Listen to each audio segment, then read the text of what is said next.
Okay, magandang umaga po, brothers and sisters. So para po makapagsimula po tayo ng pag-aaral, samahan niyo po ko na yumuko at manalangin. Banal at mahabagay naming Amang Diyos na makapangyarihan sa lahat.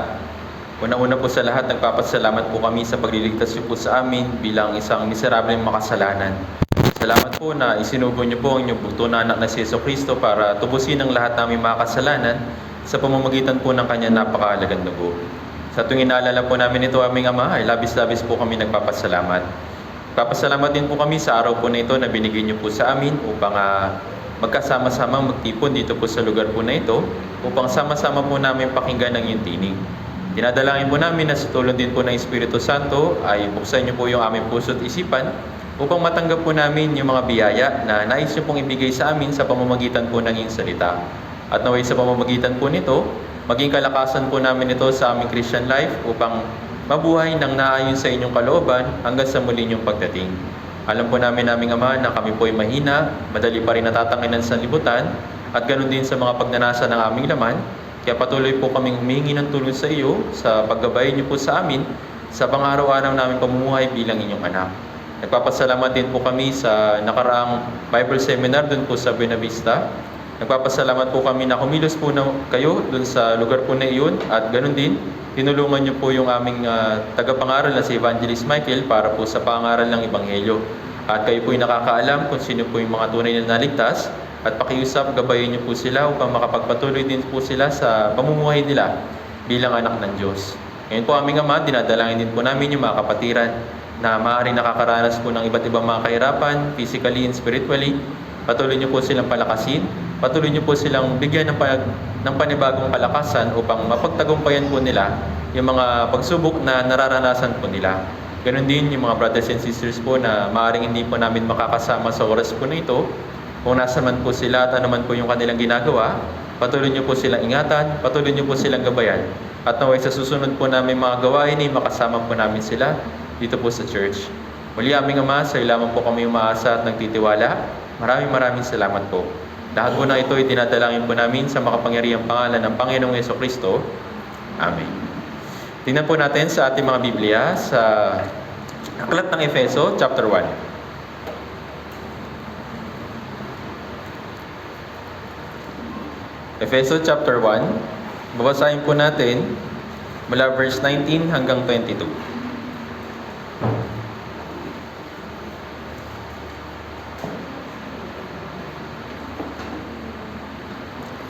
Efeso chapter 1, mula verse 19 hanggang 22. Kung nakita na po, babasahin po natin siya ng sabay-sabay at dahan-dahan. Okay, nakita na po? Okay, basahin po natin mula verse 19 hanggang 22, 3 to 1. At kung ano ang di masukat na kadakilaan ng kanyang kapangyarihan sa atin na sumasampalataya ay sa paggawa ng kapangyarihan ng kanyang lakas. Kanyang isinagawa ito kay Kristo nang kanyang muling buhayin siya mula sa mga patay at pinaupo sa kanyang kanan sa kalangitan. Higit na mataas kaysa lahat ng pamunuan, kapamahalaan, kapangyarihan at paghahari at sa bawat pangalan na pinangalanan, hindi lamang sa panahong ito, kundi maging sa darating na panahon. At kanyang inilagay ang lahat ng mga bagay sa ilalim ng kanyang mga paa at ginawa siyang ulo ng lahat ng mga bagay sa iglesia. So muli, magandang umaga po brothers and sisters. Kamusta po kayo? Buti naman po. So okay, so sa biyaya ng Diyos, binigyan tayo ng panibagong pagkakataon para alamin at pag-aralan yung kanyang salita. So dito po sa nabasa po nating verse, ay nagpapakita kung paano kumilos yung kapangyarihan ng Diyos sa pamamagitan ni Jesucristo. So, alam natin na kahit nga yung mga hindi ligtas, alam nila na yung Diyos ay makapangyarihan sa lahat. Pero hindi sa mga ligtas lamang, dapat nila maunawaan na mayroong kapangyarihan ng Diyos. Bilang mga naligtas, kailangan din po natin makita yung kapangyarihan ng Diyos kahit na hindi natin nakikita. Yes, kaya ng Diyos ibigay sa atin yung mga bagay na material o kaya pisikal. Yes, ito rin ay kapangyarihan ng Diyos. Pero higit pa doon, mayroong kapangyarihan ng Diyos na kay Kristo na kailangan natin matutunan. Kaya pag-aaralan po natin ngayon, ang title po ng ating sermon ay si Kristo na makapangyarihan sa lahat. Kaya nawa ay makilala natin ng higit pa yung Diyos at si Kristo na makapangyarihan sa lahat sa pamamagitan po ng mga verse na binasa po natin. Okay? So, noong unang panahon, karamihan sa mga tao, lalo na sa mga Israelita nung bumaba si Jesus Christ, palagi nilang hinahanap si Jesus Christ. Alam niyo po kung bakit? Dahil ba sa kapangyarihan spiritually? Kadalasan, bakit nila hinahanap si Jesus Christ? Kasi gusto nilang makita o gusto nilang ma-experience yung kapangyarihan physically, materially, at yung mga bagay na kailangan nila sa katawan. Tama po ba? Kaya lagi nilang hinahabol si Jesus Christ. Kung saan pumunta si Yesu Cristo, talagang dinadagsa siya ng mga tao. Yun nga lang, para sa mga bagay na physical, para sa mga bagay na material, lalo na nung time po na yun, di ba, nasa ilalim sila ng mga pananakop ng iba't ibang mga bansa. Nung time na si Yesu Cristo ay naparito sa sanlibutan, nasa ilalim sila ng pamumuno ng Roma. So alam natin, di ba, napapakinggan natin sa Bible Seminar, nung time po na yun ay sobrang hirap na talaga nung sitwasyon nila. At talagang sobra yung daing nila na sana dumating na yung Mesiyas para sa amin. Kaso nga lang, mali yung pagkakilala nila sa Mesiyas. Akala nila yung Mesiyas ay hari physical. Kasi nga nung time na yun, walang namamahala sa kanila. Ibang bansa yung namumuno sa kanila.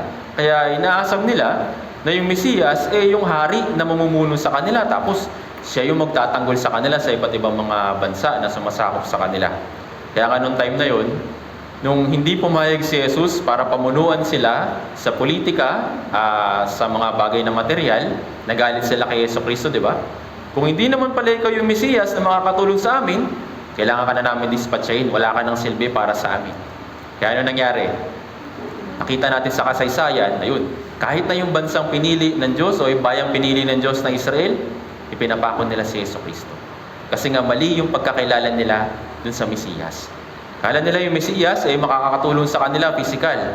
Pero si Yesu Cristo, yung una niyang pagdating, naparito siya para saan? Para tulungan yung mga tao sa physical? Para saan po? Para tulungan tayo sa kasalanan.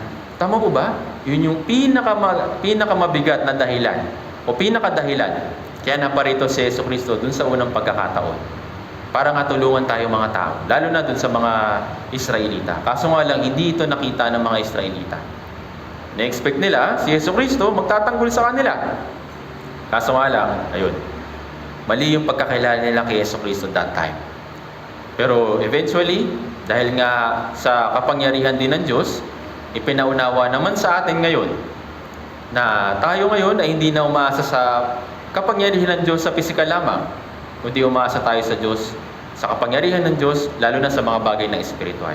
Dito po sa talata po na ito, meron pong kapangyarihan o 5 kapangyarihan ng Diyos na ipinakita. Una, sabi po dito,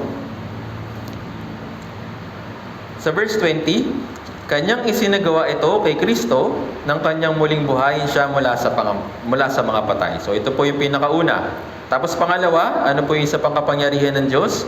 At pinaupo sa kanyang kanan sa sangkalangitan. Tapos pangatlo, siya yung higit na mataas kaysa lahat ng pinamumunuan, kapamahalaan, kapangyarihan at paghahari at sa bawat pangalan na pinangalanan. So ito yung pangatlo.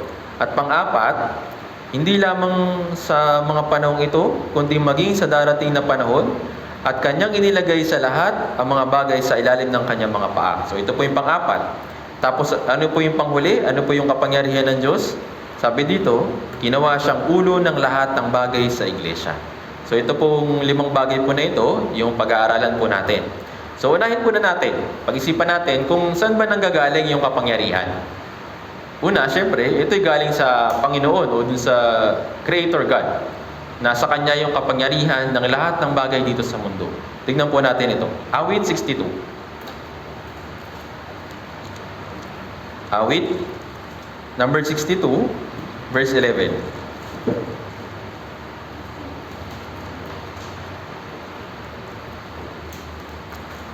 Awit 62, verse 11.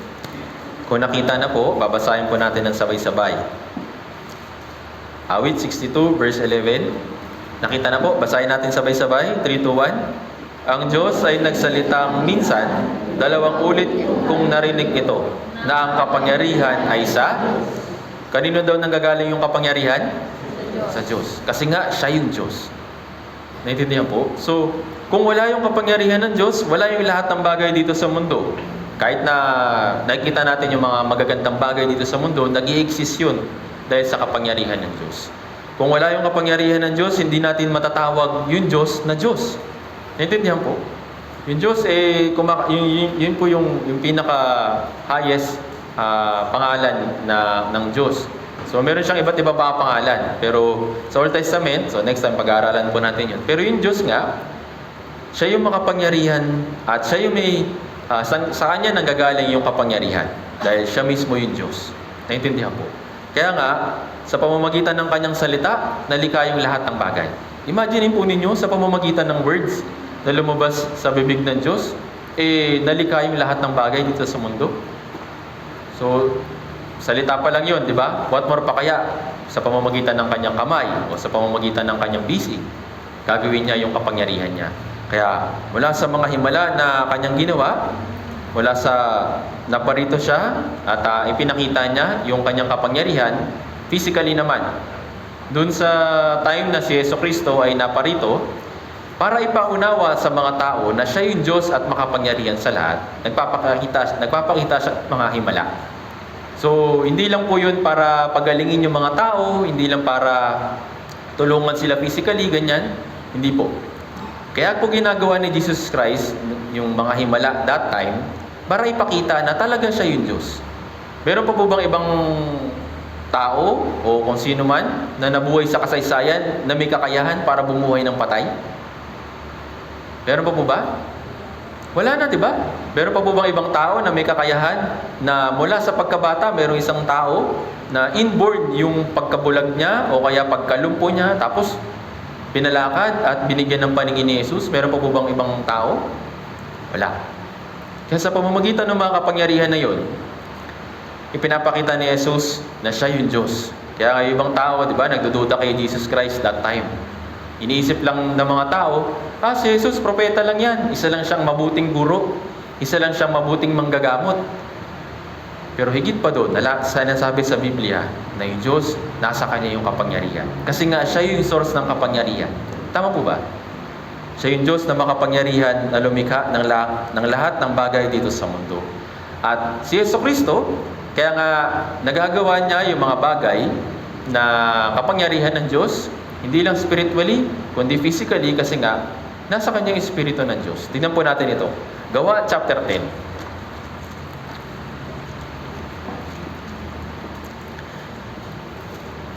Gawa chapter 10, verse 38. Dito po natin makikita kung bakit si Jesus, o kaya kung bakit niya nagagawa yung mga himala na ginagawa niya nung nasa ministry siya.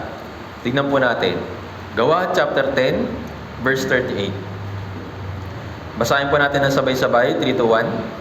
Kung paanong si Jesus na taga Nazaret ay binuhusan ng Diyos ng Espiritu Santo at ng kapangyarihan, kung paanong naglibot siya na gumagawa ng mabuti at nagpapagaling ng lahat ng mga pinahihirapan ng dyablo, sapagkat kasama niya ang... So, nung si Jesus ay naparito, sabi dito, binuhusan siya ng Diyos ng Espiritu Santo at ng kapangyarihan. Kaya nga, nagawa niya yung pagpapagaling, nagawa niya yung pagpapagaling sa mga pinahihirapan ng dyablo, sapagkat, binanggit dito sa may bandang huli, sapagkat kasama niya ang Diyos. Baga yung source ng kapangyarihan ay na kay Jesus Christ. Kaya meron siyang authority sa lahat ng bagay dito sa mundo. Naintindihan po. Si Jesus ay nagpagaling, si Jesus ay bumuhay ng mga patay. Dahil saan? Dahil nasa Kanya yung kapangyarihan. Dahil nga, siya yung Diyos. Naintindihan po. So, kung nasan si Jesus, doon natin makikita yung kapangyarihan ng Diyos. Bigyan ko po kayo ng halimbawa. Tingnan po natin sa Lucas chapter 5.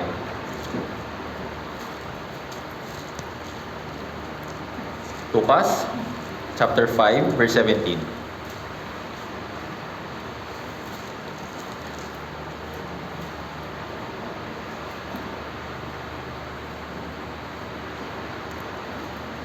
Ito po isa sa mga halimbawa kung paano ipinakita na ni Jesucristo yung kapangyarihan ng Diyos. Lucas chapter 5, verse 17.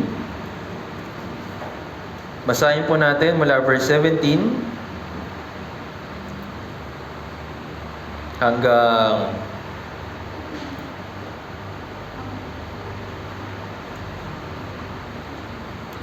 Basahin muna natin 17. Okay? Sabi dito, babasahin ko po, isang araw habang siya'y nagtuturo, may nakaupong mga Fariseo at mga guro ng kautusan na nagmula sa bawat nayon ng Galilea, Judea at Jerusalem. At ang kapangyarihan ng Panginoon ay nasa kanya upang magpagaling. So, noong time po na ito, meron pong isang lalaki na may sakit. Isa po siyang lumpo. At para maipakita yung authority ng Diyos o ni Jesus Christ, that time sa mga Fariseo at mga guro ng kautusan, pinagaling niya ito pong lalaking lumpo. Sabi po dito,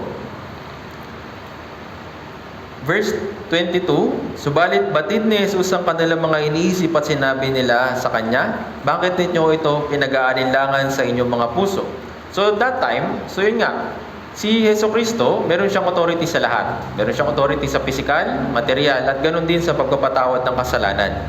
So yung mga tao, o yung mga Fariseo that time, kapag binabanggit, o kapag naririnig nila yung pangalan ng Diyos na walang ingat, tinatawag nila yung mga tao na yun na blasphemy, o yung parang, ano ba sa Tagalog no? Lapastangan. Okay.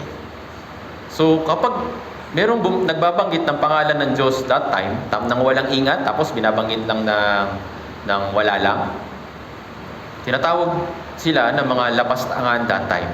Nung narinig nila si Jesucristo na nagpatawad ng kasalanan nung lalaking ito, anong sabi nila? Sabi dito, verse 21, ang mga eskriba at mga Fariseo ay nagsimulang magtanong, sino ba ito na nagsasalita ng mga kalapastanganan? Sino ang makapagpapatawad ng mga kasalanan maliban sa Diyos lamang?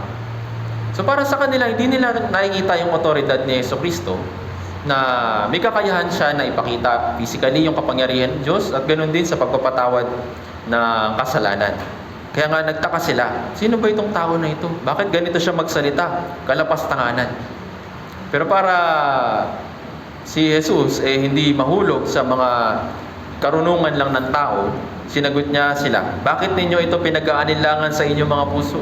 Bakit kayo nagtataka? Bakit ninyo hindi pinaniniwalaan na ako yung Diyos o yung Kristo? Na ako yung Mesiyas? Bakit kayo nagtataka? Wala ba akong kakayahan na patawarin yung mga kasalanan ng mga tao? Tinatanong ni Jesus yung mga tao na ito. Sabi dito sa verse 23 hanggang 24, basahin po natin.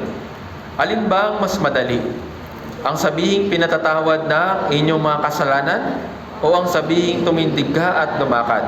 Ngunit upang malaman ninyo na ang anak ng tao ay may otoridad sa ibabaw ng lupa na nagpapatawad ng mga kasalanan, sinabi niya ito sa lumpo, sinasabi ko sa iyo, tumindig ka, buhatin mo ang iyong higaan at umuwi ka sa bahay mo. So sinabi ni Jesus, hindi niyo ba kilala yung Diyos na may otoridad sa lahat ng bagay?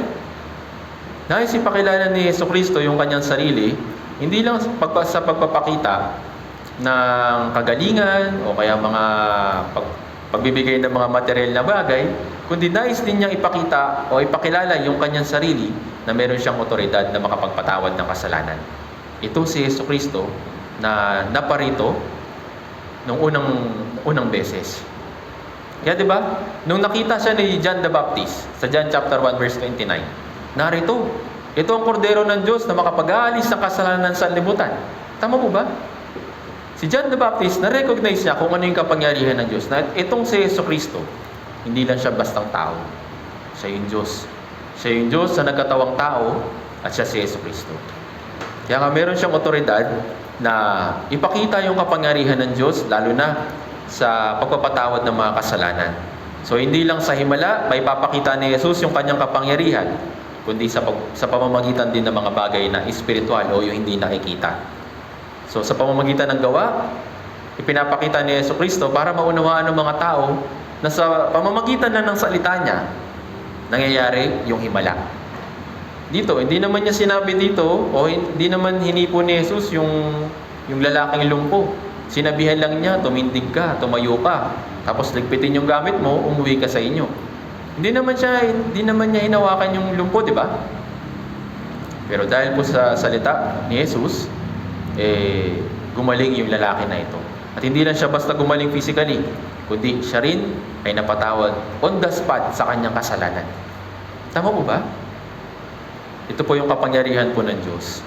Yung kapangyarihan ng Diyos ay dapat rin makita sa atin bilang mga anak ng Diyos. Tayo po nung naligtas, napasa atin yung Espiritu Santo. Ito po yung Espiritu ng Diyos. Tama po ba? Yes, physically, maaaring kulang tayo. Maaaring hindi tayo sapat. Maraming mga bagay na kulang sa atin. Pero tandaan natin, hindi lang tayo basta simpleng tao. Tayo ay may Espiritu ni Kristo. Espiritu ng Diyos. Naintindihan po? So, ibig sabihin ba nito, may kakayahan na tayo magpagaling ng mga may sakit?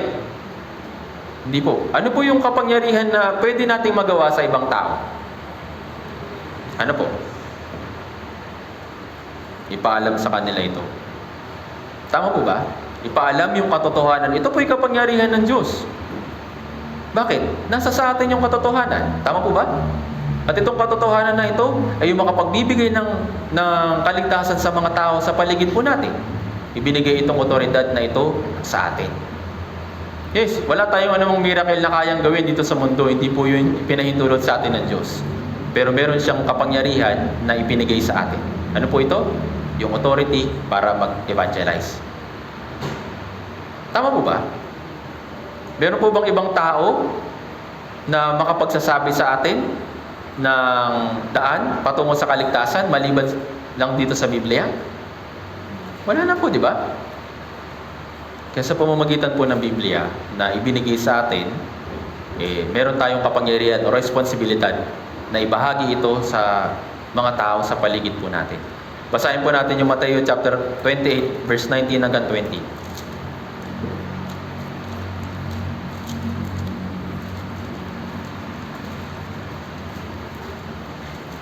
Basahin po natin Mateo chapter 28. 28. Mateo 28, mula verse 18 hanggang 20. Basahin po natin ng sabay-sabay. Kung nakita na po, 3, 2, 1. Lumapit si Jesus at sinabi sa kanila, ang lahat ng otoridad sa langit at sa ibabaw ng lupa ay binigay na sa akin. Kaya't sa paghayo ninyo, gawin ninyong alagad ang lahat ng mga bansa. Bautismo ninyo sila sa pangalan ng Ama at ng Anak at ng Espiritu Santo. At turuan silang sundin ng lahat ng mga bagay na iniutos ko sa inyo. At narito, ako'y kasama ninyong palagi hanggang sa katapusan. Ibinibigay sa atin ng Diyos yung otoridad para ibahagi yung ebanghelyo. Kaya nga, inutosan tayo na mag-evangelize. Tama po ba? Bakit? Dahil ito yung kapangyarihan ng Diyos. Ito yung kapangyarihan ng Diyos na ibinigay sa bawat isa sa atin kung talagang ikaw ay naligtas. Binigyan ka ng otoridad, binigyan ka ng kapangyarihan ng Diyos na i-share yung gospel po na ito. Naintindihan? At hindi lang niya tayo pinahayo. Kasama natin siya palagi sa lahat, saan man tayo mapunta. Kaya nga, nung time po na nasa Buena Vista, Quezon, malayo pong lugar yon. Inabot po kami ng 5 to 6 hours yung pagbiyahe. Pero yun nga, dahil nga malayo, dahil sa kulang yung resources natin at hindi sapat yung kakayahan ng bawat isa sa atin, pero nananalangin po ako sa Diyos na tulungan kami na pumunta doon, na makarating na maayos, tapos may isagawa yung Bible seminar, tapos tulungan din si Evangelist Michael, yung speaker natin, para ma-share yung gospel sa mga ligaw na kaluluwa. Yung gawain po na ito, gawain po ba ng tao? Tingin po ninyo. Gawain po ba ng tao? Ito po yung gawain ng Diyos. Tama? Itong gawain na ito ay binigay sa atin. Kagaya ng binasa po natin dito sa verse po na ito. Yes, yung pagliligtas wala sa atin. Pero nasa atin yung otoridad para i-share kung ano yung ebanghelyo. Kaya yun po yung ginagawa natin. Naintindihan po? Minsan nakakapagod o nakaka-frustrate at nakaka-discourage kapag nag-evangelize tayo tapos hindi sila nagre-response o kaya nagre-reject sila. Na-experience nyo na po ba ito? Maraming beses na. Tama po ba? Pero palagi nyo pong tatandaan na hindi tayo yung nagliligtas. Tayo yung nag-share kung ano yung ginawa ng Diyos sa kanila. Tama po ba? Kaya yes, maring malungkot, maring masiraan ng loob, ma-discourage, ganyan. Pero palagi nyo pong tatandaan, Diyos yung lang liligtas. Minsan nga di ba sa Bible seminar, yung hindi pa natin masyadong kinukulit, yung hindi pa natin masyadong pinipilit, Yung hindi pa natin masyadong pinapansin sa Bible seminar, tapos sila pa yung naliligtas. Bakit? Dahil nandun yung kapangyarihan ng Diyos.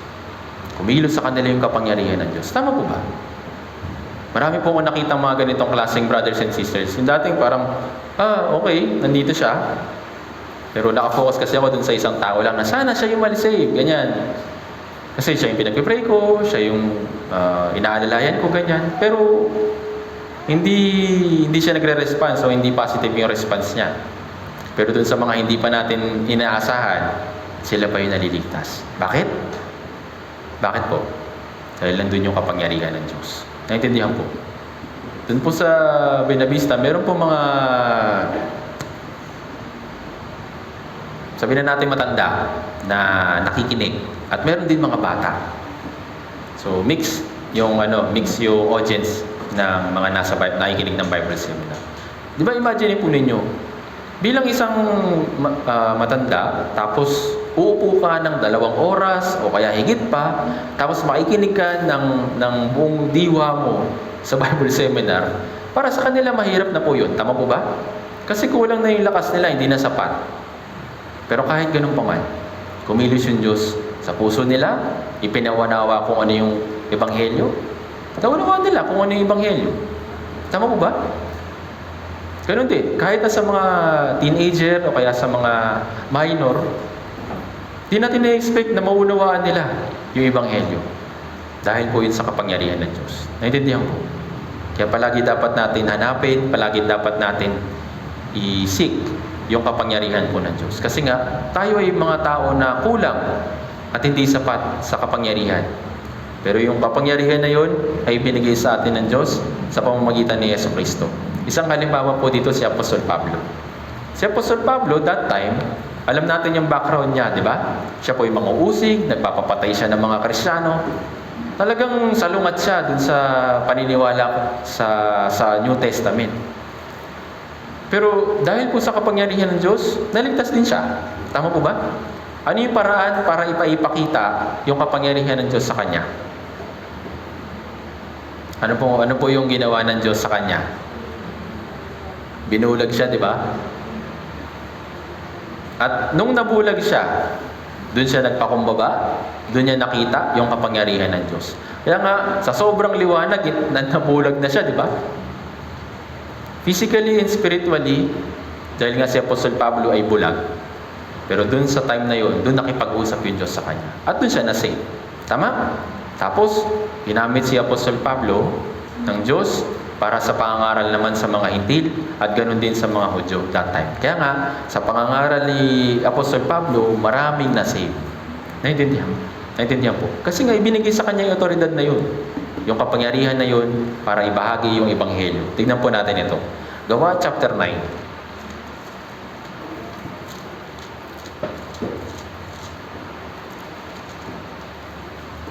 Gawa chapter 9 verse 21 hanggang 22.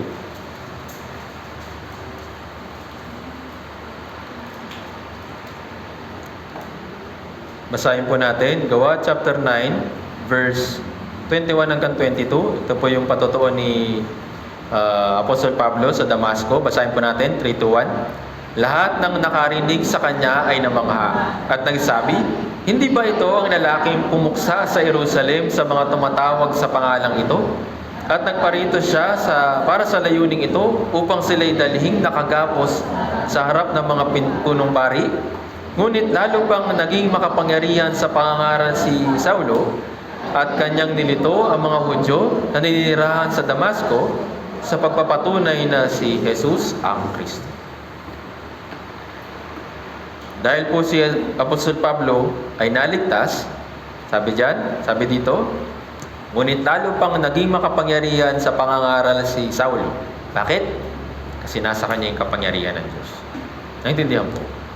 Siya ay na-save. Tapos, ibinigay yung otoridad sa kanya para ipangaral yung ebanghelyo. Kaya nga, si Apostol Pablo, ginamit siya ng Diyos para ma-save yung mga ligaw na kaluluwa sa paligid niya that time. Naintindihan po? Yes, dakila si Apostol Pablo. Pero kung wala yung kapangyarihan ng Diyos, isa lang siyang simpleng tao. Tama po ba? Ganon din naman sa atin. Kung hindi tayo na-save, kung hindi tayo naligtas, tayo mga baliwala lang naman dito sa mundong ito. Tama po ba? Kaya nga sinisik natin yung fame eh.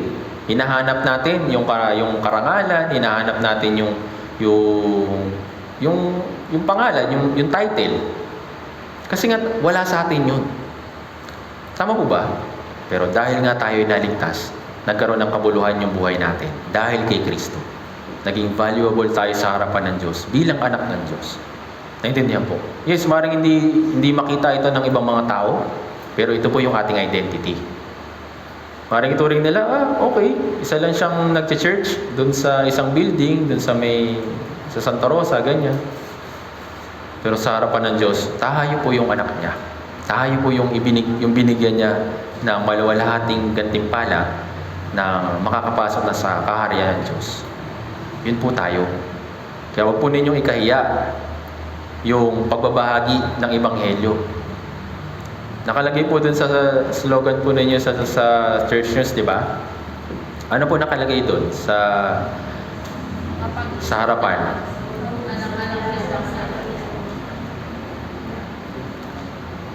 Sabi dyan, huwag mo ikahiya. Bakit? Bakit po huwag ikahiya? Kasi ito'y kapangyarihan ng Diyos. Tama po ba? Kung ito'y galing sa atin, maaaring isipin natin, baka hindi ako sapat, kaya hindi ko magagawang sabihin ito, ganyan. Pero ito po'y kapangyarihan ng Diyos. Kaya nga, kailangan magkaroon tayo ng pagnanais na matapang itong sabihin sa mga ligaw na kaluluwa sa paligid natin. Naintindihan po? Hindi naman sa matapang, ibig sabihin, makikipag-away ka na at pipilitin mo lang sila para magkagulo. Hindi. Pilitin sila ng naayon sa kalooban ng Diyos. Naintindihan po? Yun po yung tungkulin po natin. Balikan po natin sa Efeso chapter 1, verse 19. So ito po yung pangalawa na kapangyarihan po ng Diyos.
Check. Okay. So basahin po natin ulit dun sa main verse po natin.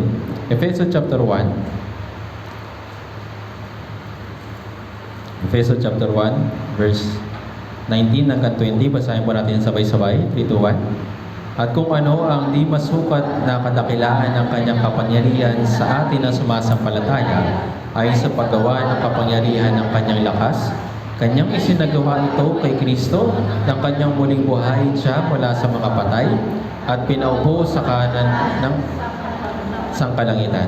So unahin po na natin dito, sabi dito, si Kristo ng kanyang muling buhay siya mula sa mga patay.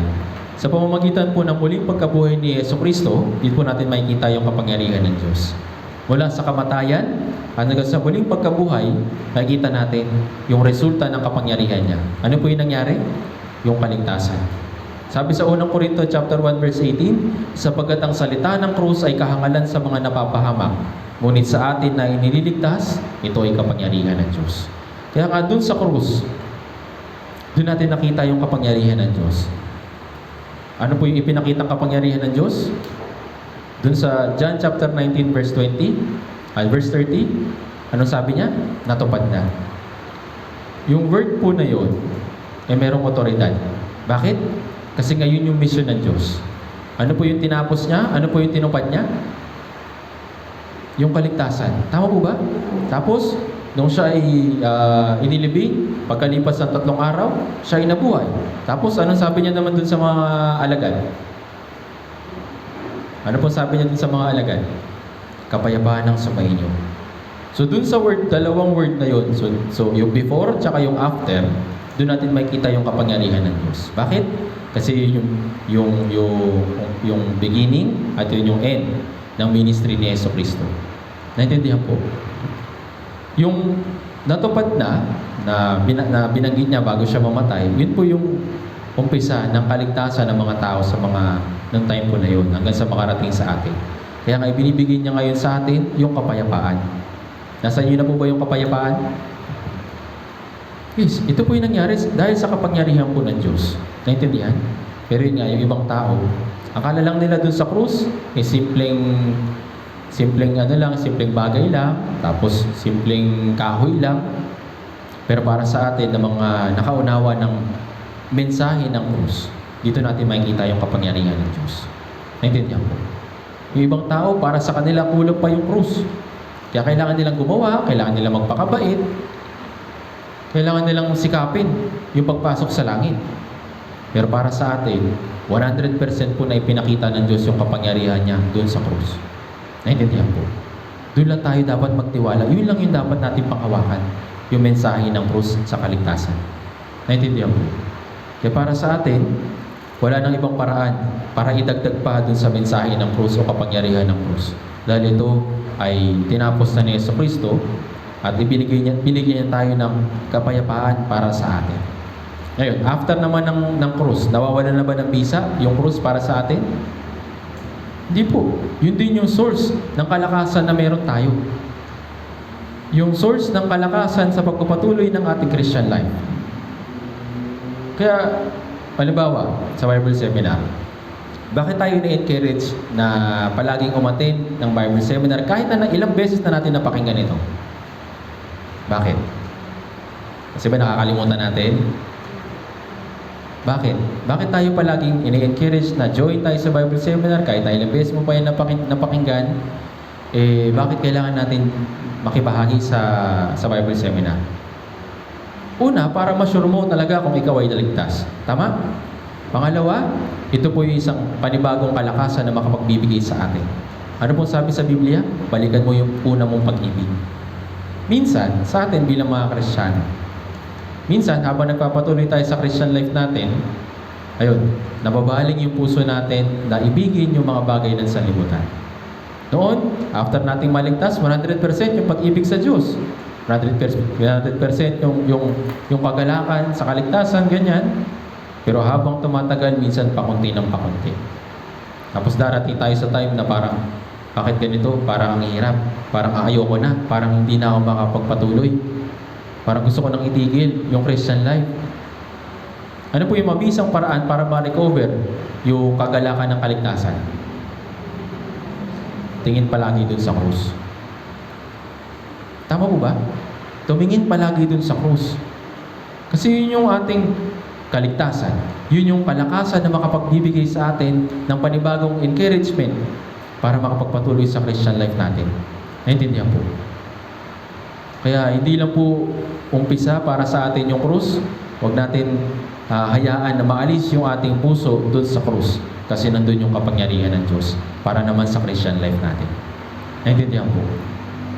Kaya kapag minsan, kahit na, ilang beses na ninyo napapakinggan yung Bible Seminar, kahit na ilang beses yun na kahit nakabisado nyo pa yung mga slide o kaya explanation sa Bible Seminar, wag po kayo magsawa kasi yun po yung makapagbibigay sa atin ng panibagong lakas. Naintindihan po? Yung ma-remind ka kung ano yung ginawa ng Diyos para sa iyo, kung ma-remind ka dun sa pag-ibig ng Diyos para sa iyo, wala ba itong kagalakan sa puso natin? Hindi ba tayo nagbibigyan ng lakas? Ano pong sabi sa Biblia? Ang pag-ibig ng Diyos ang umihimok sa atin. Yun yung nagko-compel sa atin ng panibagong lakas, ng panibagong encouragement para makapagpatuloy sa Christian life natin kahit na dumaan tayo sa mga kahirapan. Yun po yung krus. Yun po yung muling pagkabuhay ng Panginoong Jesucristo para sa atin. Kagaya po ni Apostol Pablo. Siya rin po, ayaw niyang maalis sa kanya yung mind ng kaligtasan na natanggap niya kay Jesucristo. Kaya kapag nangangaral siya ng Ebanghelyo, di ba? Kapag nakakamit siya ng ibang mga brothers and sisters, nagtitestimony siya ng salvation testimony niya. Tama po ba? Kasi nire-remind niya yung sarili niya na noon, ito ako'y miserable, ako'y taga-usig, nagpapapatay ng mga Kristiyano, pero ngayon, ako ay Kristiyano. Ako ay merong kaligtasan. Kaya sinishare niya yung testimony niya sa mga brothers and sisters na namimit niya. Ganon din sa mga bagong naligtas. Kasi yun yung foundation ng ating Christian life. Yung kaligtasan na ginawa ni Jesucristo doon sa krus. Naintindihan po. Yun po yung nagbibigay sa atin ng kalakasan para higit pa magpatuloy sa Christian life natin. Kaya nga palagi dapat natin tingnan yung krus. Anong sabi sa Biblia? Pagmasdan ninyo si Jesus. Ano po ibig sabihin ng pagmasdan? Ano po? Yung pagmasdan, ibig sabihin stare. Talagang tumitig ka, tapos nakatingin ka na doon, yung buong puso mo, buong diwa mo, itingin mo sa Kanya. Tama po ba? Bigyan ko po kayo ng halimbawa. Karamihan naman po siguro dito, yung mga, lalo na dun sa mga tatay, marunong po kayo mag-drive, di ba? Marunong po mag-drive? Marunong o hindi? Marunong naman. Tama po ba? Ano po isa sa kasabihan na kailangan palaging tandaan ng isang driver? Keep your eyes on the ano po? Road. Tama po ba? Kapag inalis mo yung tingin mo dun sa kalsada, pwede ka maka-aksidente, pwede ka makabangga. Tama? Sa Christian life din natin ganun. Kapag aalisin natin yung mata, yung ating paningin kay Jesus, doon tayo nagkakaroon ng problema. Bakit? Diba, minsan kapag nagda-drive, kapag maganda yung tanawin, uy, ganda oh. Tapos napapalingon ka, hindi ka nakakatingin sa dinadaanan mo. Tapos pwede kang ma-aksidente, ganyan. Sa Christian life natin, ganun din, di ba? Uy, ganda na na. May sale. May mga bagong items sa mall. May bagong palabas. Kapag nangyayari po ito sa atin, nire-remind tayo palagi ng Biblia. Balik natin palagi yung ating paningin kay Jesus. Bakit? Dahil dun sa mga bagay na yun, nawawala yung focus natin kay Jesus Christ. Kaya nga ano nangyari sa puso natin? Natatangay ng sanlibutan. Tama po ba? Kung hahanapin natin yung mga bagay na magaganda lang dito sa mundong ito, marami tayong makikita. Pero maalis yung ating paningin kay Jesus. Dahil dun, unti-unti na tayong babagsak sa Christian life natin. Tama po ba? Naintindihan po ninyo yung gusto kong i-explain? Kaya nga palagi natin itingin yung ating pansin kay Jesus. Dahil siya lang yung source ng ating kalakasan, ng ating kapangyarihan sa pagpapatuloy ng ating Christian life. Naintindihan po? Isa pa sa huwag natin hahayaan na ma-overcome yung ating Christian life ay yung ating emosyon. Yung ating emosyon pabago-bago. Tama po ba? Kapag titingin ka lang sa emosyon mo, kapag masaya, ay aatin ako, excited ako. Pero kapag malungkot, medyo parang masama yung timpla ko, hindi mo na ako aatin ngayon. Pwede po ba yung ganun? Kaya nga, huwag kayong titingin sa emosyon ninyo. Yes, regardless na kung ano man yung problema, ano man pagsubok na inyong nararanasan, huwag niyong i-skip yung pag-attend ng kahit anumang fellowship. Bakit? Sa yun yung source ng kalakasan natin. Tama po ba? Imagine po ninyo ngayon, halimbawa, wala kayo. Ano po yung gagawin niyo sa bahay?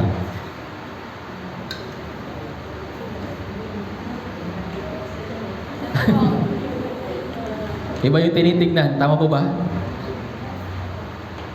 Iba yung pinagtutuunan ng pansin. Sa halip na dun sa kalooban ng Diyos. Sa halip na yung kanyang salita, sa halip na makatanggap ulit tayo ng panibagong lakas para sa darating na week, ayun, nauubos yung lakas natin kapag sa iba tayo tumitingin. Naintindihan po. Kaya palagi dapat natin itingin yung ating mga mata kay Jesus. Kasi nga, nandun yung kapangyarihan na nasa Kanya, dun sa krus, dun sa pagkabuhay niyang muli. Naintindihan po. Pangalawa, balik po tayo. Sabi dito, sa verse 20, at pinaupo sa kanan, sa kanyang kanan, sa sangkalangitan. So ito rin po ay isang kapangyarihan ng Diyos na ipinapakita sa atin ng Biblia. So after ng kaligtasan, ano po yung ginawa niya? Nakaupo siya, kumbaga, it is finished. Tapos na yung tungkulin niya at wala na tayong anuman dapat na ipag-alala para sa ating mga kasalanan kasi nga natapos na ito ng pangwalang hanggan. Sabi sa Hebreo chapter 10 verse 12, ngunit na makapaghandog si Kristo ng isa lamang alay para sa kasalanan para sa lahat ng panahon, siya ay umupo sa kanan ng Diyos. Yung pag-upo, ito po yung isang gesture na natapos na yung kanyang tungkulin sa unang pagpunta niya. Naintindihan? Naintindihan po. So, sa pangalawa niyang pagdating, siya ay babalik dito sa mundong ito para naman kunin yung mga tunay na ligtas dun sa rapture. Tapos, hahatulan niya ng itong mundo na ito. Tapos yun na, tuloy-tuloy na yung mga nababasa natin sa Apokalipsis. Naintindihan po. So, sa pamamagitan po ng gesture po na ito na ginawa ni Jesucristo, kasi nga natapos niya na yung kanyang tukulin, ito rin po yung ibinibigay niyang kaluwalhatian naman para sa atin. Tingnan po natin ito. Efeso chapter 2, verse 5 hanggang 6. Basahin natin 4 hanggang 6. Efeso chapter 2, mula verse 4 hanggang 6, basahin po natin ng sabay-sabay, 3 to 1. Ngunit ang Diyos palibhas ay mayaman sa awa dahil sa kanyang malaking pag-ibig sa atin, maging noong tayo mga patay sa pamamagitan ng ating mga pagsuway, binuhay niya tayo kay Kristo sa pamamagitan ng biyaya, kayo'y naligtas. Verse 6, at tayo muling binuhay na kasama niya at pinaupong kasama niya sa sangkalangitan kay Kristo Jesus.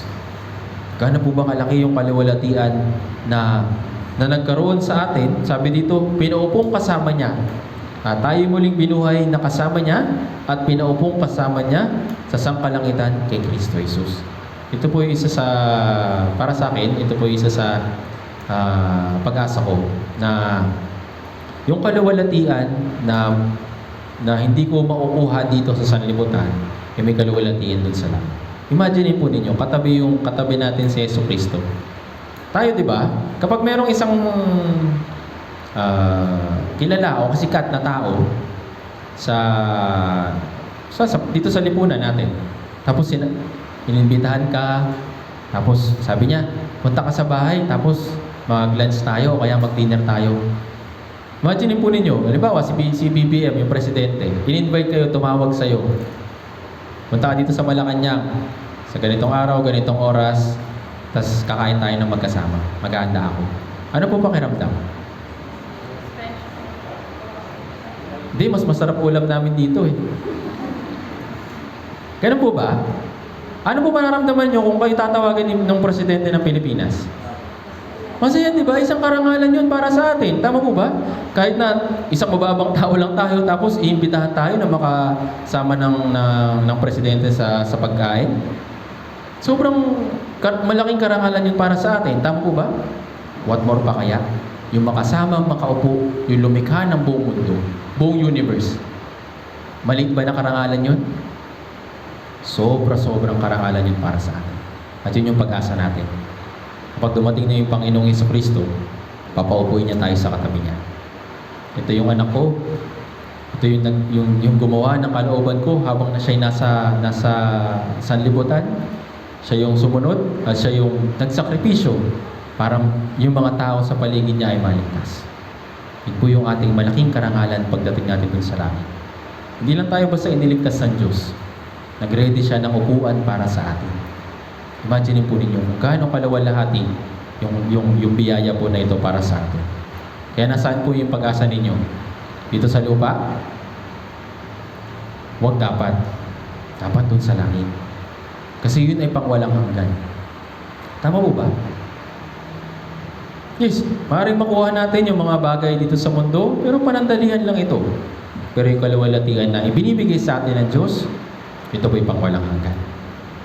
Naintindihan? Pero yung nga minsan, kahit na meron ng pangako, meron ng nakalagay na sa Biblia, yung katotohanan na may karangalan tayo sa Diyos, pero minsan, hinahanap pa rin natin yung karangalan natin dito sa lupa. Hinahanap pa rin natin yung mga bagay na makapapasaya sa atin dito sa lupa. Hinahanap pa rin natin yung pag-asa natin dito sa lupa, sa mga bagay dito sa mundo. Kapag ganun po, kapag palagi niyong hahanapin yung kaluwalhatian dito sa lupa, sigurado po hindi na kayo makapagpatuloy. Bakit? Palagi kayong gustong i-down, palagi kayong gustong ibagsak ng sanlibutan para hindi na kayo magtuon sa mga bagay na naisibigay sa inyo ng Diyos. Kapag palagi na discourage, palagi na hinahanap yung kaluwalhatian dito sa lupa, tapos hindi na ukuha, nandidiscourage tayo, di ba? Kasi nga mali yung pagtutuon natin ng ating pansin. Dapat po sa langit. Anong sabi sa Colossus chapter 3? Tingnan po natin. Colossus chapter 3.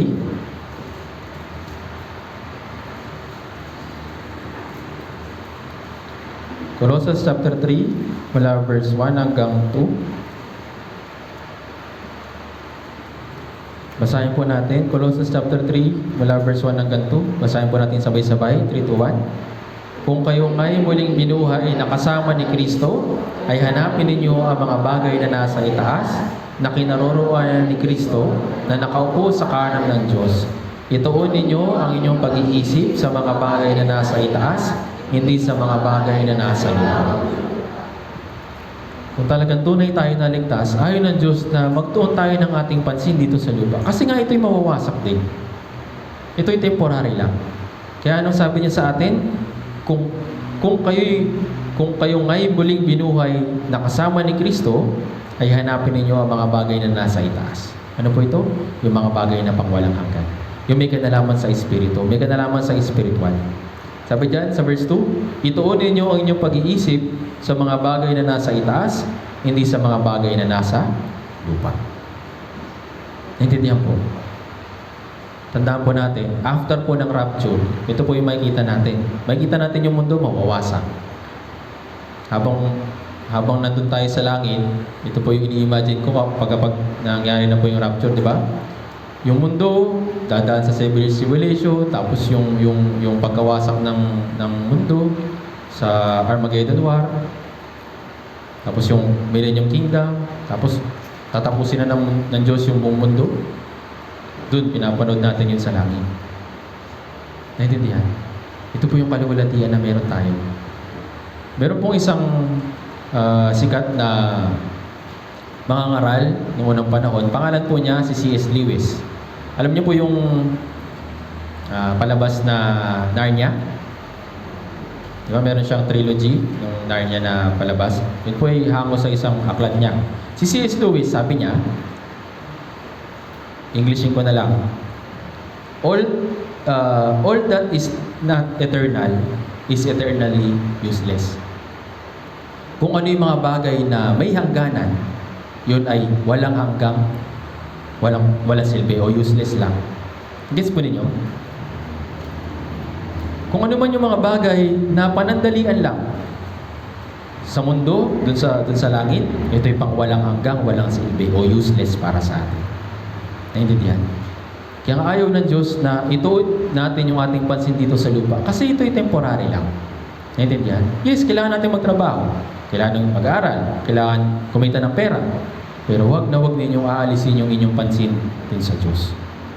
Lagi niya sinasabi sa atin, ituon ninyo ang inyong mga pansin o inyong paningin sa mga bagay na nasa itaas, hindi sa mga bagay na nasa lupa. Kilala niyo po si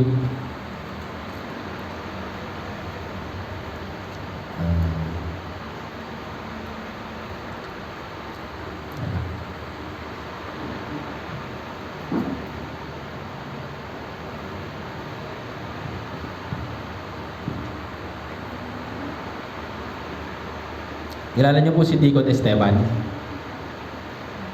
Yung pinagbabato nung bago ma-save si Pablo. Di ba nandun siya? Pinapatay siya noong time na yun. Ano po ginawa niya nung habang pinagbabato siya? Saan siya nakatingin? Sa taas, di ba? Sino yung nakita niya? Si Jesus Christ, nabuksan yung langit, tapos nakita niya na nakatayo si Jesus Christ. Tama? Yun yung kaluwalhatian para sa kanya. Regardless kung binabato siya, pinapatay siya, at yun na yung talagang magiging miserable niyang kalagayan physically. Pero saan siya nakatingin? Sa itaas. Naintindihan po. Kasi nandun yung kaluwalhatian niya. Nandun yung puso niya. Naintindihan po. Hindi siya nalungkot, hindi siya nagreklamo, hindi siya lumaban na binabato siya ng mga tao that time. Kasi nga yung kanyang paningin ay nasa itaas. Naintindihan po. Kaya sa atin din, brothers and sisters, kung ano man yung mga bagay na merong pagturusa, nakapagbibigay ng pagpapahirap sa atin, tandaan po ninyo, yan din ay panandalian lang. Okay lang po ba sa inyo, pati yung kahirapan ay pang walang hanggan? Yan, binigyan ka ng pagsubok, pang walang hanggan na yun. Okay lang po ba sa inyo? Hindi, di ba? Kaya nga, kahit na yung mga kahirapan, kahit na yung mga pagsubok, panandalian lang yun. Naintindihan? Kaya huwag doon dapat tayo magting. Huwag tayo doon mag-ubos ng oras, ng lakas. Kundi ito natin yung ating pansin sa mga bagay na nasa itaas. Sa mga bagay na spiritual. Naintindihan po? Naintindihan po? Balikan po natin sa ating main verse. Efeso chapter 1. Dito po sa pangatlo.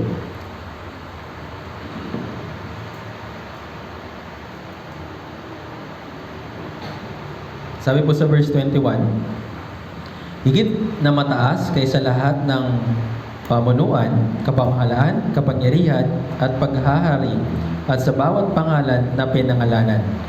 Hindi lamang sa panahong ito, kundi maging sa darating na panahon. So, si Jesus, siya yung pangalan, yung pangalan na yun ay pinakahigit sa lahat. Ano po ibig sabihin ng pangalan ng Jesus? Ano yung pangalan ni Jesus? Ibig sabihin? Tagapagligtas, Savior. Tama po ba? So, bago palikiin yung sanlibutan, si Jesus ay napropesiya na sa Old Testament. At naisakatuparan siya para tulungan tayo na iligtas sa mga kasalanan natin. Tingnan po natin. Awit 8. Awit number 8.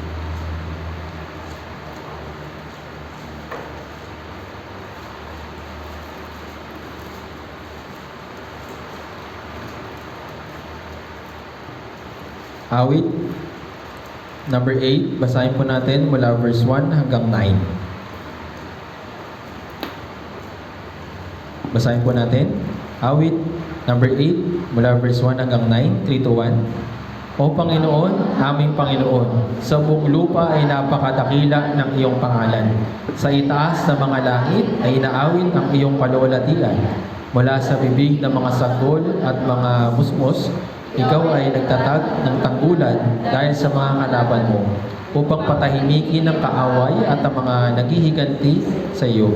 Kapag pinagmamasdan ko ang iyong kalangitan, ang gawa ng iyong mga daliri at buwan at ang mga bituin na iyong inilagay, ano ang tao upang siya iyong alalahanin, at ang anak ng tao upang siya iyong gayunmay ginawa mo siyang mahaba lamang ng kaunti kaysa sa Diyos, at pinutungan mo siya ng kaluwalhatian at karangalan. Binigyan mo siya ng kapamahalaan sa mga gawa ng iyong mga kamay. Sa ilalim ng kanyang mga paa ay nilagay mo ang lahat ng mga bagay. Lahat ng lupa at baka, gayon din ang mga hayop sa parang, ang mga ibon sa ipapawid, at ang mga isda sa dagat, ano bang magdaraan sa mga daanan ng dagat. O Panginoon, aming Panginoon, sa buong lupa ay napakadakila ng iyong. So sa verse 1 hanggang sa verse 9, sinabi dito, napakadakila ng iyong pangalan. Sa pangalang Jesus, nandun po yung kadakilaan.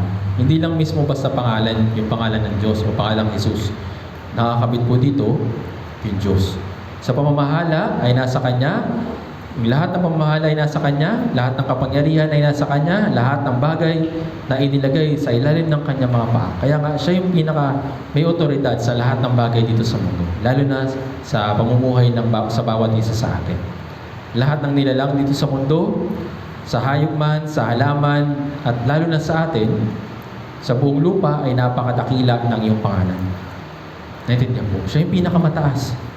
Ibig sabihin, ng pinakadakila, nasa Kanya rin yung dapat na pinakamataas na paggalang.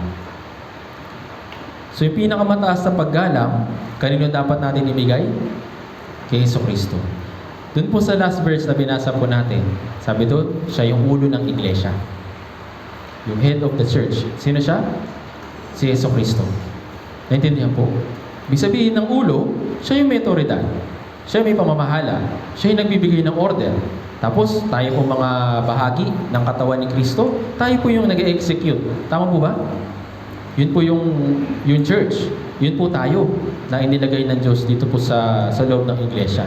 Bawat isa ay bahagi, bawat isa may kanya-kanyang tungkulin. Naintindihan po? Nandito po ako bilang bahagi o tagapagsalita sa salita ng Diyos dito po sa Biblia. Tapos nandiyan yung mga leaders natin, nandiyan yung mga age group leaders, ganyan yung ministry leaders. Lahat po sila ay bahagi ng katawan. Sino po yung sinusunod natin? Yung ulo. Naintindihan po? Dahil siya yung may otoridad. Siya yung dapat na higit na itaas sa bawat isa sa atin. Yes, sa mundo, may mga kinikilalang tao. May mga binibigyang galang na mga makapangyarihang tao dito sa mundo. Pero higit sa kanila, nandito po yung Diyos. Sabi dito, sa buong lupa ay napakadakila ng iyong pangalan. 2 beses pong binanggit dito yung Panginoon, di ba? O Panginoon, o Panginoon. Yung pangalan ng Diyos, yun po yung higit na dapat na igalang.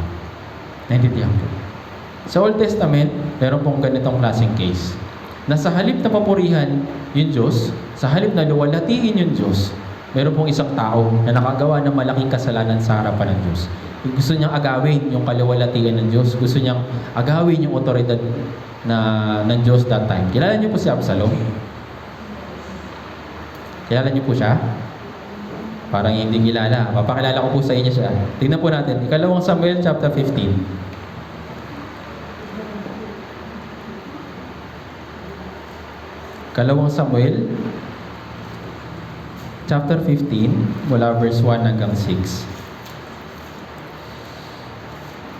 So, si Absalom po, siya po yung anak ni David. At nung time na yon, si David, siya po yung hari.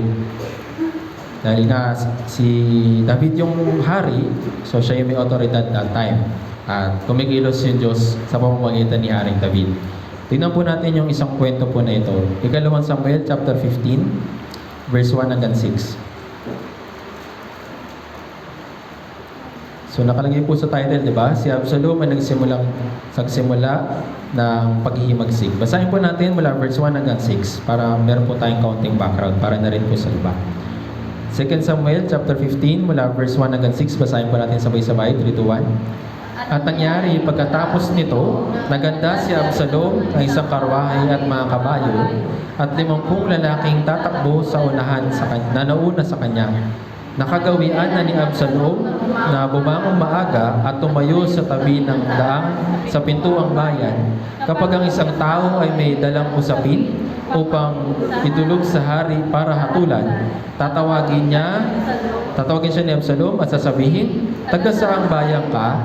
At kapag kanyang lingkod ay mula sa ganito o sa ganoong lipi ng Israel, ay sasabihin ni Absalom sa kanya, tingnan mo, ang iyong usapin ay mabuti at matuwid, ngunit walang itinilaga ang hari upang pakinggan ka. Bukod dito ay sinabi ni Absalom, o naging hukom na sana ako sa lupain. Kung gayon, ang bawat taong may usapin o pinaglalaban ay lalapit sa akin at siya'y aking bibigyan ng katarungan. At tuwing may taong lalapit upang magbigay galang sa kanya, kanyang iniunat ng kanyang kamay at tinahawakan siya at tinahagkan. Gayon ang ginawa ni Absalom sa buong Israel na lumalapit sa hari upang hatulan. Sa gayon na agaw ni Absalom ang puso ng mga tao ng Israel. So, ito nga si Absalom, dahil nga against siya dun sa kay Haring David that time, ano po yung ginagawa niya para maagaw yung puso ng mga tao? Sa halip na dumulog sila kay Haring David para hatulan yung concerns nila, ano po yung ginagawa ni Absalom? Pinipigilan niya, tapos kinakausap niya, hinihimok niya, ganito, ganyan. Sabi nga dito, ang iyong usapin ay mabuti at matuwid, ngunit walang itinalaga ang hari upang pakinggan ka.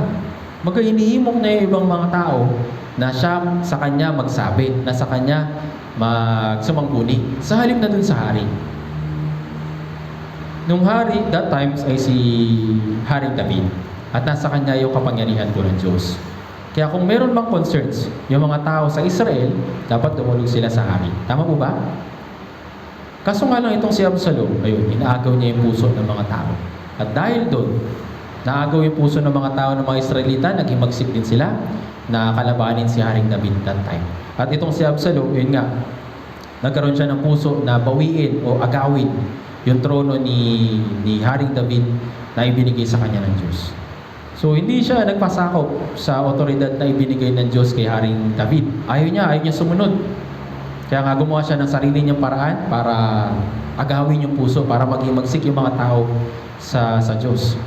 At dahil doon, basahin po natin verse 7 hanggang 12. At nangyari sa katapusan ng 4 na taon, sinabi ni Absalom sa hari, hinihiling ko sa iyo na hayaan mo akong umalis at tuparin ko ang aking panata sa Panginoon sa Hebron.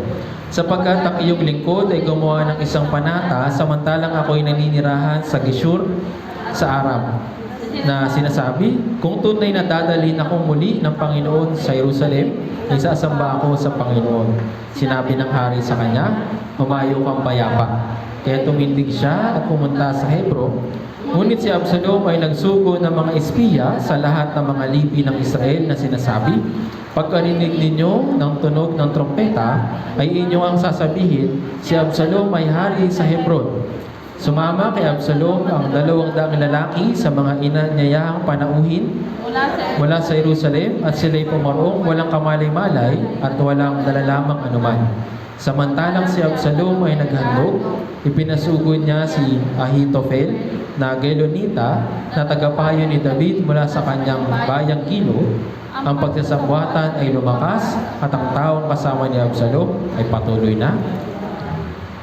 So dahil nga gusto niyang agawin yung trono na ibinigay ng Diyos kay Haring David, ayun, nag-aklas sila. Kumbaga, nagkaroon sila ng pagsasabuatan na maging against dun kay Haring David. So, alam natin na ito'y kasalanan sa harapan ng hari at saka kasalanan sa harapan ng Diyos. Kasi nga hindi nila ni-recognize na yung otoridad na ibinigay kay Haring David ay galing sa Diyos. Gusto niya kasing kunin yung otoridad na ito na sa halip na kay Haring David dapat sa kanya. Dahil sa inggit, dahil sa pagmamataas, dahil sa pagmamatigas ng puso, yun, nagpatong-patong na yung kasalanan niya sa harapan ng Diyos. Ngayon, ano pong ipinapakita nito sa atin? Bakit ito nakalagay? Dito po sa church, tandaan po natin, walang Superman. Kilala niyo po si Superman? Kilala niyo po? Halos lahat, kaya niya, di ba? Dito po sa church, walang ganun. Naintindihan po? Kaya nga, nandito tayo para magtulungan. Nandito tayo para kumilos bilang isang buong katawan. Naintindihan po? Ako po inilagay bilang evangelist. Hindi ko kaya lahat. Kaya nga nagtalaga yung church, ng leaders, ng ganyan, ng mga ministry para tulungan yung church para sa paglago. Pero bawat isa sa atin, tandaan po natin, walang Superman, walang bida, walang kaya lahat. Kaya ni Absalom that time, akala niya, kaya niyang pamunuan yung Israel sa halip niya kay David. Hindi niya na-recognize yung authority na binigay ng Diyos kay Haring David. Kaya doon siya bumagsak. Minsan, ganito po yung nangyayari kahit na mismo sa atin. Yes, alam natin sa umpisa, alam natin yung pagpapakumbaba, alam natin na dapat talaga maging mababa sa Christian life, ganyan. Pero eventually, habang dumadami yung ginagawa natin dito sa church, minsan, nakakalimutan natin yung ating posisyon. Nakakalimutan natin na tayo lang ay sumusunod sa ulo. Minsan, nagiging above yung iba kaysa sa iba. Dito dapat tayo mag-ingat. Naintindihan po. Tandaan po natin, meron pong order sa loob ng church. Kapag nagulo ito, dito tayo magkakaroon ng problema sa harapan ng Diyos. Hindi sa harapan ng tao. Unang-una sa harapan ng Diyos. Naintindihan po. Yung Diyos, nagtakda siya ng hangganan lang. Di ba sa dagat? Yung tubig sa dagat, kahit na yung pangpang o yung sand, ay mababaw kaysa dun sa tubig, hindi lumalampas yung alon, di ba? Bumabalik at bumabalik siya. Tama po ba? Ito po yung tinakda ng Diyos na hangganan lang para dun sa tubig. Naintindihan po? Yes. May mga instances na talagang kailan may mga tsunami, ganyan. Pero after nun, bumabalik din naman yung tubig sa tamang posisyon niya, di ba? Bakit? Kasi hanggang doon lang siya ay tinakda ng Diyos. Naintindihan po? Dito po sa church, ganun din. Meron po tayong mga kanya-kanyang tungkulin na ibinigay ng Diyos para sa atin.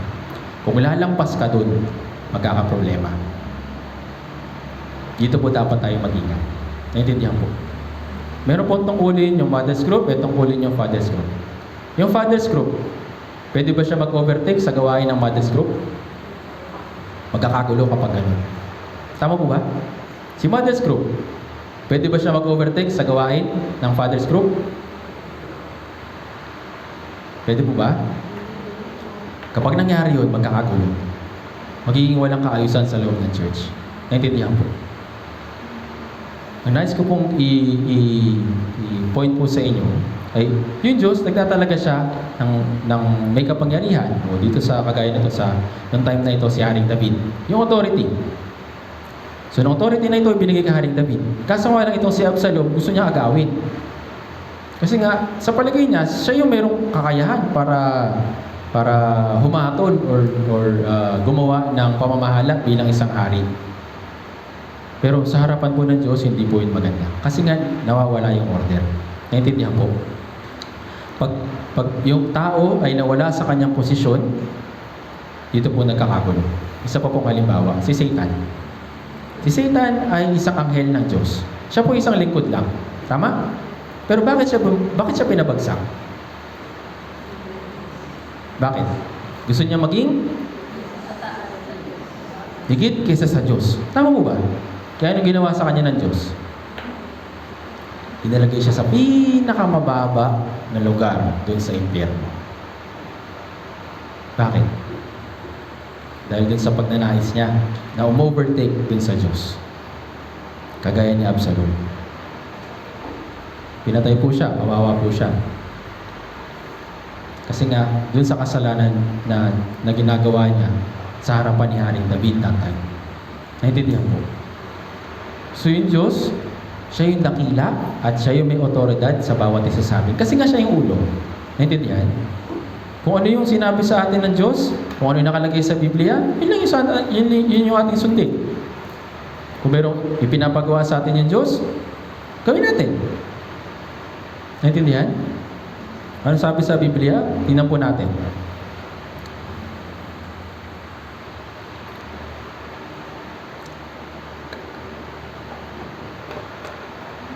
Kalawang Samuel chapter 18. Ito po yung nangyari kay Absalom. Ito yung naging parusa para sa kanya. Kalawang Samuel chapter 18 mula verse 9 hanggang 17. Basahin po natin ang sabay-sabay. Verse 9 hanggang 17. 3 to 1. Nakasagupa ni Absalom ang mga lingkod ni David. Si Absalom ay nakasakay sa kanyang mola at ang mola ay nagdaan sa ilalim ng mayabong na mga sanga ng isang malaking insina. Ang kanyang ulo ay nasabit sa insina at siya'y naiwang nakabitin sa pagitan ng langit at lupa. Samantalang ang molang nasa ilalim niya ay nagpatuloy. Nakita siya ng isang lalaki at sinabi kay Joab, "Tingnan ninyo, nakita ko si Absalom na nakabitin sa isang insina." Sinabi ni Joab sa lalaking nagsabi sa kanya, "Ano? Nakita mo siya?" bakit hindi mo siya kaagad pinatay doon? Matutuwa sana ako at ngunit sinabi ng lalaki kay Joab, kahit maramdaman ko sa aking kamay ang bigat ng 1,000 pirasong tilang, hindi ko iuunat ang aking kamay laban sa anak ng hari. Sapagkat sa aming pandinig ay binili ng hari sa iyo, kay Abisai at kay Itay, alang-alang sa akin ay ingatan ninyo ang kabataang si Absalom. Sa ibang paraan, kung ako'y gawa ng pagtataksi laban sa kanyang buhay, at walang bagay na nakukubli sa hari, ikaw man sa iyong sarili ay hindi mananagot.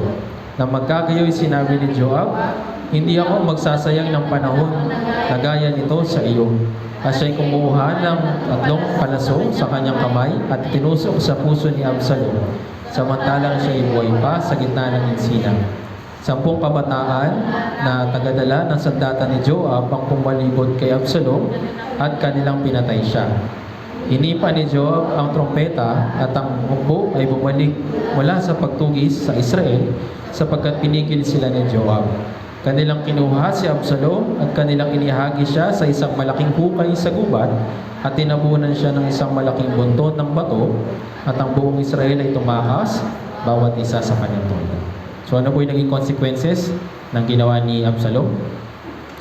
Nakakaawa at miserableng kalagayan yung nangyari po sa kanya. Namatay siya, pinatay siya.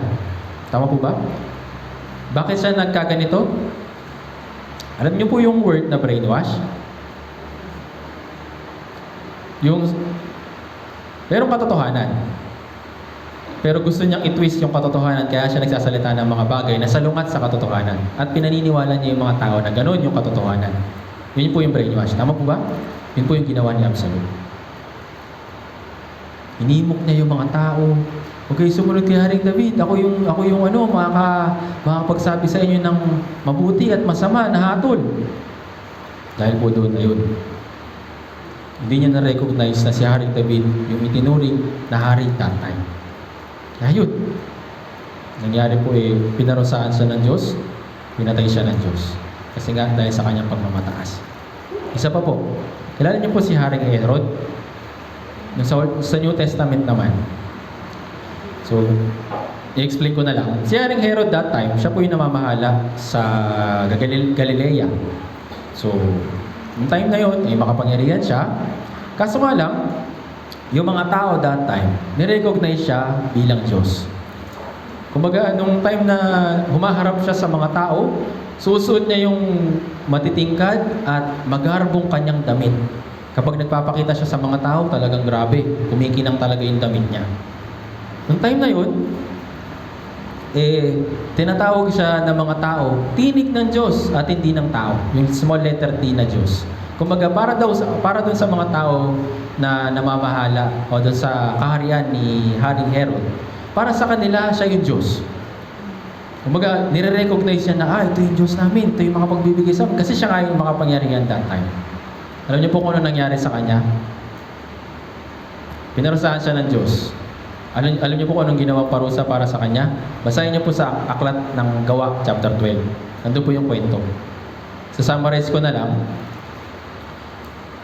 Nung time na yun, na nire-recognize si Haring Herod na Diyos, pinarusahan siya ng Diyos. Yung parusa na ginawa sa kanya, nagkaroon po siya ng uod sa loob ng kanyang katawan, kinain yung laman loob niya, tapos siya namatay. Bakit? Tingnan po natin ito. Isaiah 42. Isaiah 42, verse 8.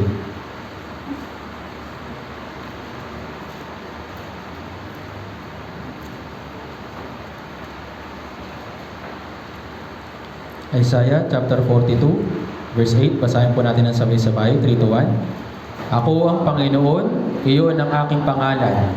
Hindi ko ibibigay sa iba ang aking kalawalatian o aking mga kapurihan sa mga larawang inanyuan. So, nababasa natin siya sa Bible Seminar, di ba? So, sabi dito, hindi ko ibibigay yung aking kalawalatian o aking kapurihan sa mga larawang inanyuan. So, dun sa mga idols, ganyan, wala din yung kapangyarihan ng Diyos. Pero sabi dito, hindi ko ibibigay sa iba ang aking kaluwalhatian. Kagaya ni Haring Herod, gusto niyang ma-recognize that time na siya yung hari, na siya yung makapangyarihan, siya yung namamahala sa lahat. Pero pinarosaan siya ng Diyos. Naintindihan? Sa halip na i-recognize ng mga Israelita na yung Diyos yung namamahala sa kanila, ayun, pinarosaan sa mga mata nila si Haring Herod. Ayon po sa pag-aaral, yung uod na natagpuan dun sa katawan ni Haring Herod, alam niyo po yung tapeworm? Tapeworm. Para po siyang bakterya na pwede makapasok sa ating katawan, tapos yun yung magiging bakterya at pwede yung dumami, tapos yun na po yung mag-i-infest sa loob natin. So, yun po yung sa history, yun po yung natagpuan na uod sa katawan ni Haring Herod that time. Grabe po, nakakaawa po yung nangyari sa kanya, di ba? Parang nakakadiri. Pero bakit yung nangyari sa kanya? Kasi nga, hindi ibibigay ng Diyos yung kanyang kaluwalhatian sa iba. Tangi doon lang sa pangalan ng Diyos. Hindi diyan po. Kaya dito po sa church, wala pong Superman, walang dakila, kundi tanging Diyos lang yung dapat natin papurihin. Kasi nga siya yung ulo. Naintindihan po.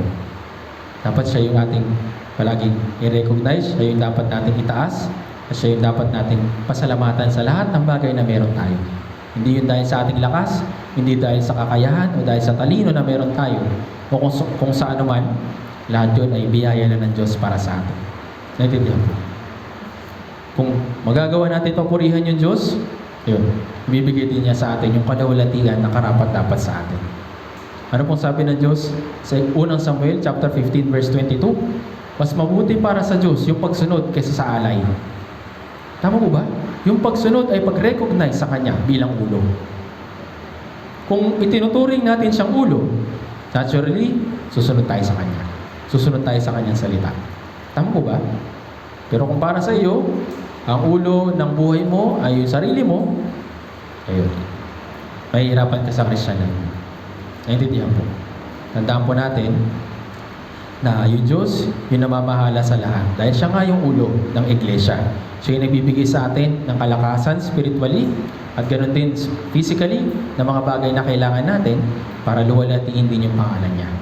Naintindihan po, brothers and sisters? Kaya sa kahit na anumang meron tayo, palagi natin i-recognize ito na ito'y galing sa Diyos. Palagi ko pong nire-remind ito sa mga brothers and sisters natin dun sa Dasma. Nag-aaral ka, hindi dahil sa magulang mo. Nagtatrabaho ka, hindi dahil matalino ka.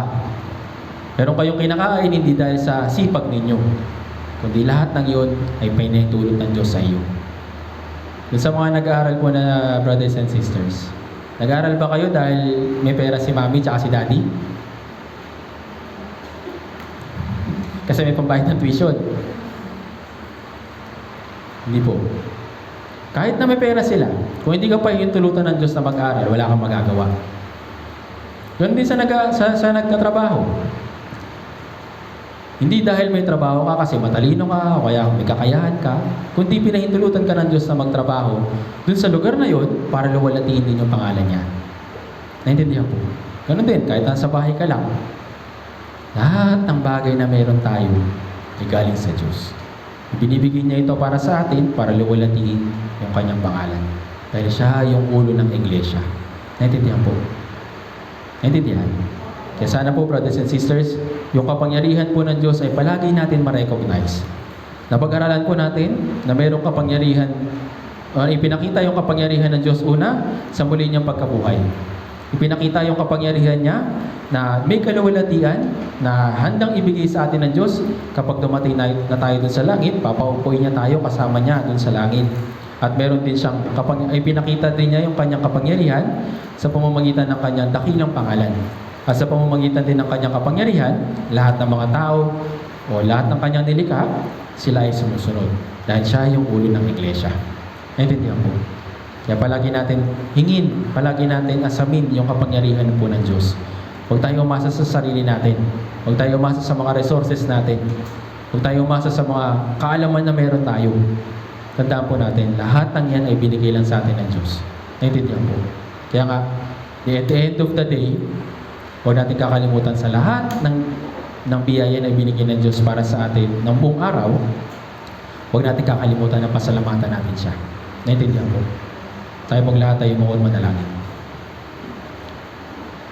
Banal at mahabagin naming Amang Diyos, nagpapasalamat po kami lalo-lalo na sa pagpapakita po ng inyong kapangyarihan sa krus at nagkaroon po kami ng pag-asa na makakapasok na po kami diyan sa inyong kaharian sa pamamagitan po ng pagsasakripisyo ng dugo ng Panginoong Jesucristo. Salamat po na patuloy niyo pong pinagkakaloob sa amin ang kapangyarihan na kailangan namin spiritually and physically upang magawa po namin luwalhatiin ang inyong banal na pangalan. Bagamat kulang kami sa kaalaman, aming Ama, at kulang kami sa karunungan, patuloy po kaming humihingi na pagkalooban niyo po kami ng mga bagay na kailangan namin spiritually upang magawa po namin maging matagumpay sa Christian life namin at hindi po kami matangay ng sanlibutan. Ngayon po ay meron po kami mga pinaghahandaan lalo na po sa Young Adult Retreat. Dinadalain po namin na sa lahat po ng mga kabataan na mag-join, ganoon din po sa mga volunteers, ay patuloy niyo po kami bigyan ng kalakasan, bigyan ng kapangyarihan at panibagong kalakasan spiritually para po sa pagpapatuloy ng aming Christian life, lalong-lalo na nakikita po namin na malapit na po kayong dumating. Wala po kaming anumang magagawa kung wala pong tulong aming Ama, kaya pakiusap, ingatan niyo po yung bawat isa sa amin. Lahat po ng ito ay dinadalain po namin sa makapangyarihang pangalan ng Panginoong Jesucristo.